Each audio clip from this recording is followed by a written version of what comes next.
thank you very much for supporting live comedy. It's the only American art form. Literally. Painting did not come from me. That's a sad thing to say. It's the only American art form. America! Right? No.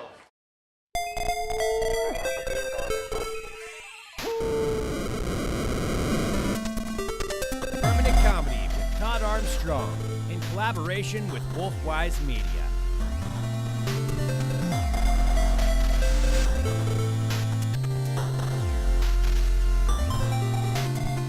Featuring Jimmy Newsteader, David Mascoro, and Susan Rice.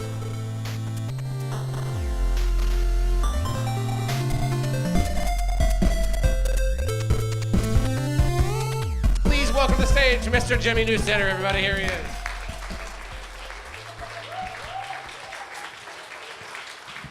Thank you so much. Keep going for Todd. Keep going for Don. Keep it going for Wolfwise Media. Keep it going for Helium, the staff here at Helium. Try the tater tots. And, of course, keep it going for yourselves. All right.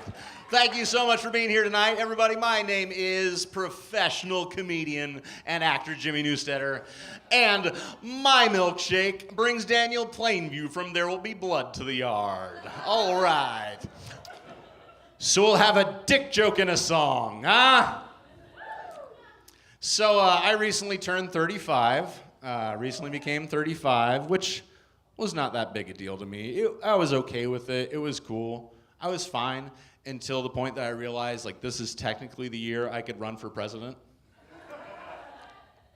And I am scraping resin out of a pot pipe. So that was the low point. But I started to feel a little bit better when I realized that, yeah, you know what? I did accomplish something. I finally gave a name to my prenup. I nicknamed my dick. I finally did it.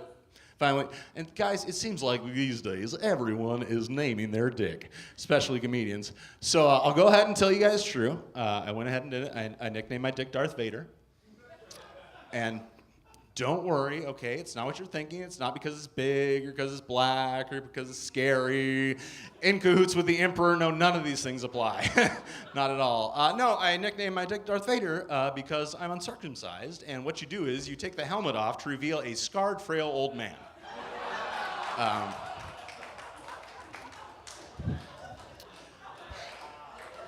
Trill.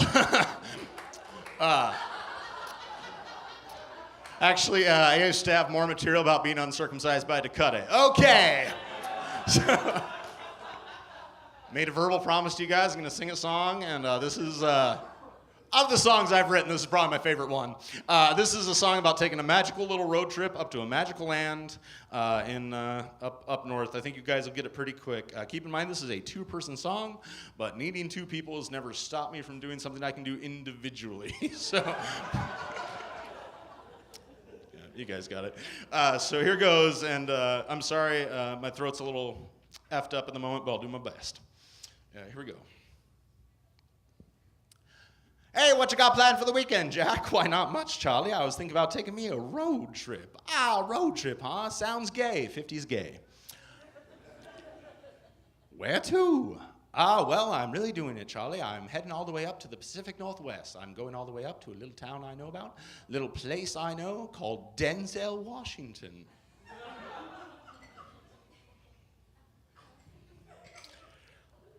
Well, I've loaded up my little red coupe and I'm about to take a drive up to a place where looks and talent and acting like a gentleman thrive. I've got a picnic basket filled with lots of honey jars. I'm going to a place where I can swim among the stars. There's always Malcolm X, a mountain possibilities. The way he portrays emotion exposes my frailties. Well, I read the book of Eli, it was pretty grand. In the fields of Denzel, Washington, my friend Oscar in my hand.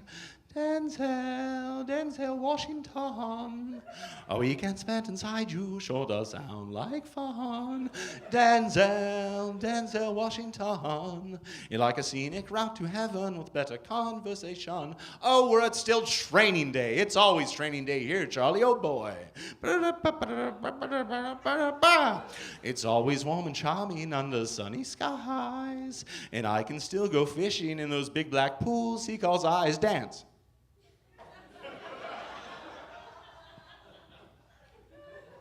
And now it's my turn to dance, Charlie. Well, you better keep it brief. Pelican brief, if you say so.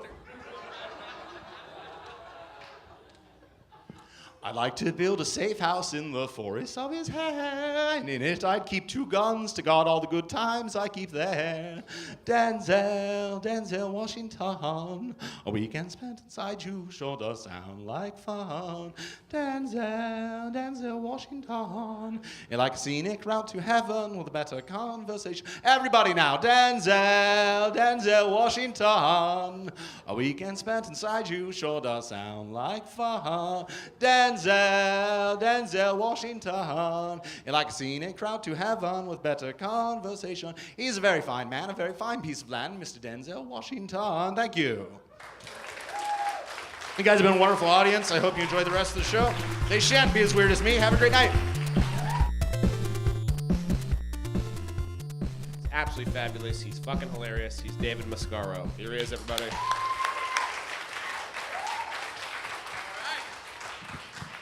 Todd Armstrong, one more time, guys. Oh, so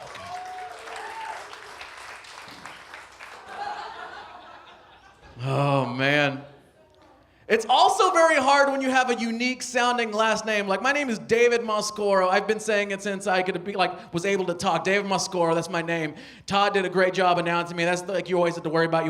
The good host will come up to you and talk to you about how you pronounce your name. One time, it's like, you're going to see Todd Armstrong, you see Don Frost, you're going to see Jimmy Newsteader. One time I got, this guy's very funny, you'll see him all over town. I want you to give a big round of applause for David Miscarriage. And then I had to walk on stage as David Miscarriage. Hi, everyone, I'm David Miscarriage. And David Miscarriage is not me, but I had to think about who David Miscarriage was. So David Miscarriage is like an old comedian from the 80s that has an Andrew Dice Clay vibe to him. Like he rhymes his jokes a lot. Like he's like, hey, hickory dickory dock, what's wrong with your biological clock? Fuck your womb. He always ends his jokes with fuck your womb. That's who David Miscarriage is. I don't know how David Miscarriage does it, but all of his shows are always filled with pregnant ladies. And he always looks at the pregnant lady, he's like, hey lady, you can stick around, but that little guy's gotta go. Then he just kicks that lady in the gut. What are you gonna do? What are you gonna do? All my gigs are either up rickety stairs or across wet, slippery floors. I'm David Miscarriage, fuck your womb. Buy my t-shirt. That's the kind of shit. Oh, so many things can go wrong in a comedy show. It's so scary. It's so nerve-wracking. I did more road gigs, and I did Salem. Was in Salem, Oregon. It was a lot of fun. And I went to the mall or whatever, like a shopping center, and I was walking around there, and there's for some reason, like I said, people just can tell, they just want to yell things at you all the time. This is just my whole life. People just yell. This dude, I was walking into the mall. This guy walking out goes, dude, you look straight up Mongolian, dude. You look totally Mongolian. I was like, what? What are you talking about? If you had a scale of 1 to Mongolian, you are triple Mongolian, dude. Good night, see you later. Then he just left. He didn't explain anything else. He's just you look fucking Mongolian. They just left. This guy was like a broken Pandora machine. I don't know what the hell was going on. I am not good at being Mexican, man. I'm not. I've lived here too long, man. People find that I'm Mexican and they want to make me translate things in Spanish for them. They're like, hey man, how do you say motorboat in Spanish? I don't know. I don't know how to say motorboat in Spanish, you know? I was like, how do you say billiards table in Spanish? I don't know. If this is Conner, Wisconsin, I'm not going to talk about it. Nope, not going to talk about pool. It's how do you say jet ski in Spanish? I don't know, man. I don't know how to say any of these. You guys have too many recreational sports here in Oregon. I don't know how to translate any of this into Spanish at all. I remember very low-income Spanish. I grew up very poor. I know very low-income Spanish, man. I know how to say a bunch of phrases like this. Mamá, hay otro muerto gato en la frente de la casa. Which means, Mom, there's another dead cat in front of our house. I know how to say that. I know how to say, Papá, ya no tenemos electricidad aquí en la casa. Which means, Dad, there's no more electricity in this house. That's what that means. So basically what I'm trying to say is if you need any random line of dialogue from the show Roseanne translated into Spanish, yo soy usted Dan. Don't I look like the guy that worked in the back of Roseanne's loose meat sandwich shop? Time to change the loose meat out, David. I'm coming. So ridiculous. My dad's so good at being Mexican. He's so good at being Mexican. It's ridiculous. Like, he's like, mijo, he doesn't get my comedy career. This is like how comedy also changed my life. He doesn't get what I do. He's like, mijo, so what you do? You get in front of people and you like make them feel bad. Like, how's your organized complaining going? Is that going good for you? That's what he calls my stand-up comedy. Organized complaining. So you just like, you tell about how like you're not good with women and you make them feel bad and then you drink in front of them. So you're just like a well-lit homeless person. Is that what you're doing? Is that your vibe that you're going for? That sounds awful. I don't like that. Mijo, you have to be sexy. That's what the people want. When you go out and do comedy, you have to be sexy. Give the people what they want. You're Mexican. Be sexy. Be what they crave. He once told me, be what they crave. I was like, gross, Dad. What the fuck am I, Taco Bell? Get out of here, fourth meal. Gross. She has an amazing viewpoint on life. I absolutely love her comedy. I love her as a person. Please welcome to the stage an amazing comedian with a long list of jokes for you to hear, Miss Susan Rice. Here she is, everybody.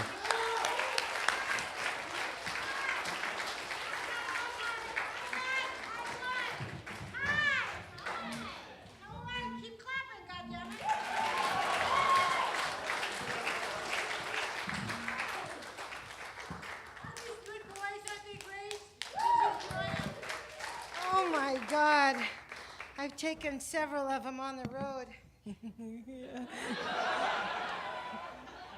And when I say take, you know, I mean I bought him dinner. I've been a comic here a long time. I don't know if Todd told you that. I've been doing it 31 years, last March. Yeah, thanks. Your applause means nothing. And I got signed up for the Weight Watchers. Have you ever heard that about the Weight Watchers? You know what that program? It's a good program. It goes by points. So it's kind of like gambling. And the deal is the bigger you are, the more points you get. So you really want to bulk up.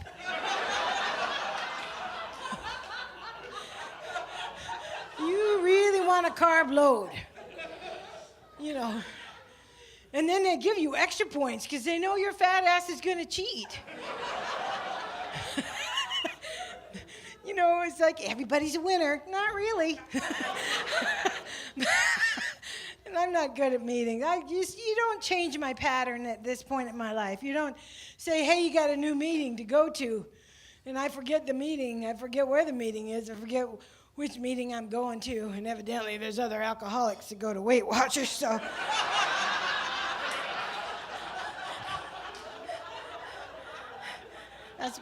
That's been a little embarrassing a couple times, you know. Hi, I'm Susan. I'm a fat alcoholic. That ought to cover it. I found they don't weigh you at AA though. So there's a plus. I'm not a joiner, folks. I'm not a joiner. I'm a judger. You know, I'm so used to being a fact. Let me tell you just a little secret for you skinny people that don't understand the mentality that a big person has. If you've been big all your life, this is especially a big woman. This is what we'll do. We'll go to a buffet, and we'll want to go back, but we'll wait till somebody bigger goes back before we do. That's how fucking sick we are. It's weird being older. It is. I forget I'm older because I don't see it. You guys are looking at me going, that's an old gray broad, but I don't know that. People look at me, what's wrong? What are you looking at? Oh, you're going to open the door for me. Thank you. Okay. It's great. And you young, beautiful girls, beautiful girl.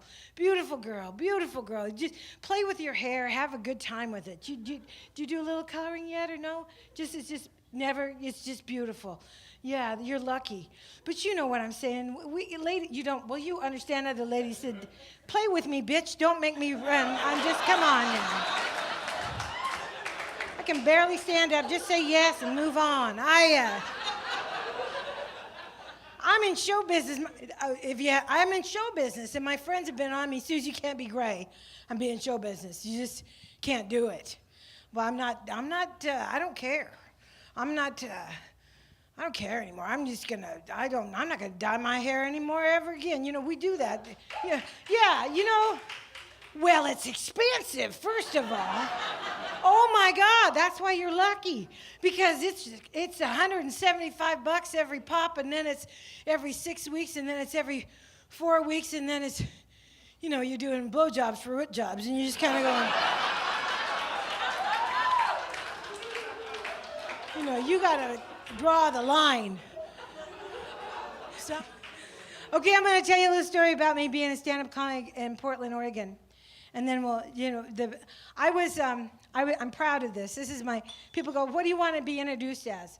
And it doesn't matter what part of the country I'm in. I always say my proudest thing is that I was one of Portland's original stand-ups. So that's my favorite thing to say, because I started in 1983 in the Leaky Roof Tavern on Southwest Jefferson Street. 20 people in there, 10 of them were standing. There was lines around the block for open mics because we were the rock and roll of the 80s. It exploded. Everybody, you've grown up with stand-up comedy in your whole life. I bet you 10 to 1. You guys grew up with stand-up comedy. You had Comedy Central. You had everything right there for you. It was the greatest time, because it blew up. When I was a kid, I used to have to sneak down the hall to watch Jack Parr so I could see Jonathan Winters, so I could see Toady Fields, so I could see just all these wonderful, wonderful stand-up comics. But now it's just, and so in 1983, it hit Portland about 1982. And from then on, we didn't know what we were doing, and the audiences didn't either, but we were just having the best time. And there was a lot of drinking. I didn't do a lot of drugs because, well, look at me, for Christ's sakes.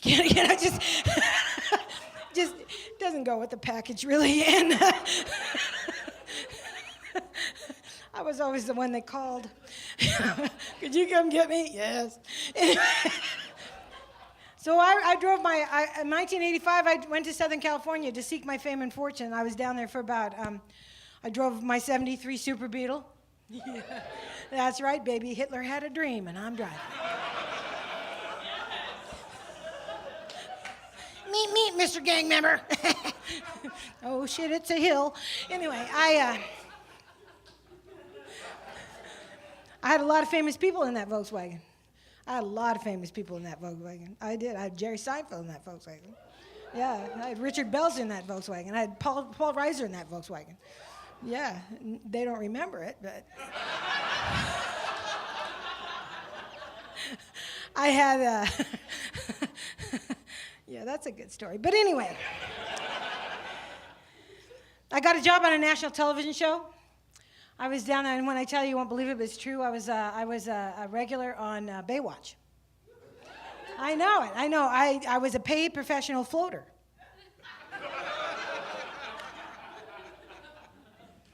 This one didn't make it. We're going to need Mitch.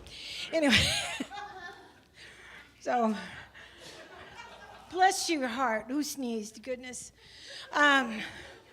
Anyway, what was I going to tell you about that? That was I did a show on, you all remember, you know who Pat Sajak is, don't you? See, comedy is a very funny thing. It's all of a sudden, everybody was trying for the same gold ring. Everybody wanted the Tonight Show. Everybody wanted it. We all, that was the covet, that and Letterman. But the Tonight Show with Johnny was just, everybody wanted it. So, when you put yourself in these positions so that you can be seen, every time I put myself in a position to be seen by somebody big, they go, and here's Susan Rice, and they walk up on stage, and they would walk out the door. Well, fuck me. So I finally got a break.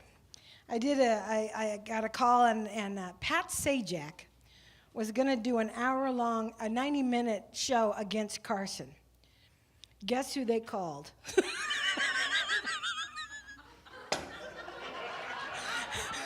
I'm thinking, this is my break. Yeah, it's Sajak. Okay. But I did it. So I was like the second Comic-Con. Now I was really honored about that because it was Dennis Wolfberg who was the first one. He's amazing. And I was the second Comic-Con, and it was Bobcat Goldthwait. And Bobcat's wonderful, wonderful. So was Dennis Wolfberg, but he's passed now. And anyway, so I go on, and I'm thinking, this is everybody's life has had this moment. I've got new shoes on that are too small, but God damn it, I'm wearing them. Every woman knows what the fuck I'm talking about there. Oh, God, they look good. I'm leaving them on. I can't walk straight, but here I come. And I had my hair done, bought a whole outfit, everything, all my set was all ready to go. I get out there. There is 3 people in the audience. And they're all about 95 years old. They went to a nursing home to get a goddamn... And I opened with an arthritis joke. Thank you, good night, it's over, truly, it's over. So those are those kind of things that you remember that actually I laugh about now because I did Sajak, and it was really the band members' family and 3 old people. And me in my too tight shoes.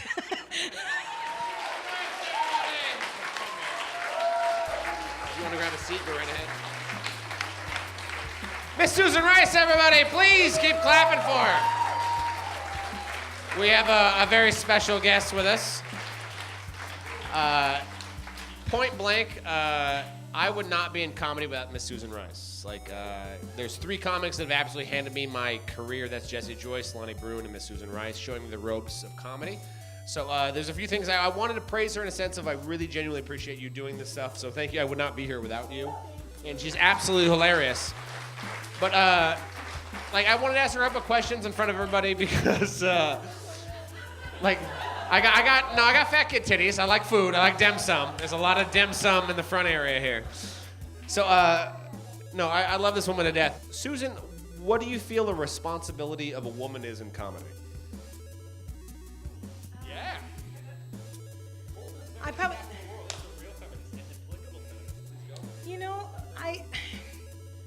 be funny. I'm so tired. I don't, the problem is it's not being a woman, it's not being a man, it's being a comic. And your own life and your own belief system is yours, and you have to have some kind of anchor, and you have to give something genuine to your audience. The biggest thing a woman who will hate to hear after a stand-up comedy show, and I hear this all the time, and I stopped acknowledging it and started educating, which is probably rude, but you're pretty funny for a woman. But you hear that, and I say, and you're pretty, you're pretty terrible for a jerk. I mean, it's just like, why separate that? Did I make you laugh? Does it, when I'm on the stage, yes, I have boobs and I have a vagina, but they're mine, they're not yours. My comedy is yours. My comedy, I'm giving this gift to you, and it has no gender. So that's basically how I feel about that. This is why I love this woman. God damn it, I love you. And the next question I would love to have your response to is what is funny? How would you define funny? Truth. I mean, you know when someone's lying to you. I mean, now granted, okay, I didn't do roll jobs for root jobs, but that is comic alliteration. I think it's fun to know and love different kind of comics. We all love George Carlin because he spoke the truth. Was he like Jonathan Winters? No. But we love Jonathan Winters because Jonathan Winters could take you to a silly place. He touched another part of your brain and another part of your heart.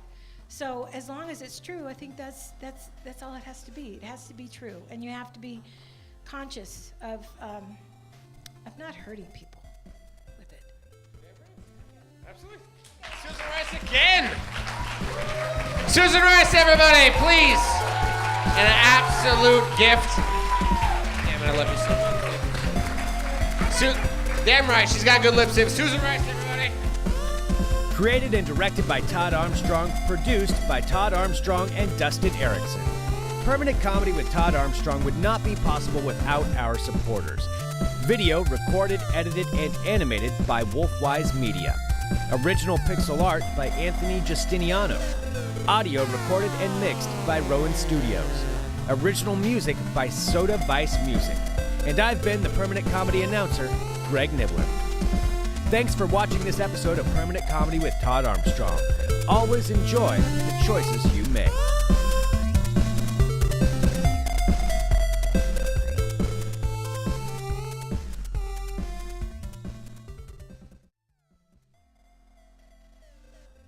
But one more time for Miss Susan Rice, everybody. Please, genuinely.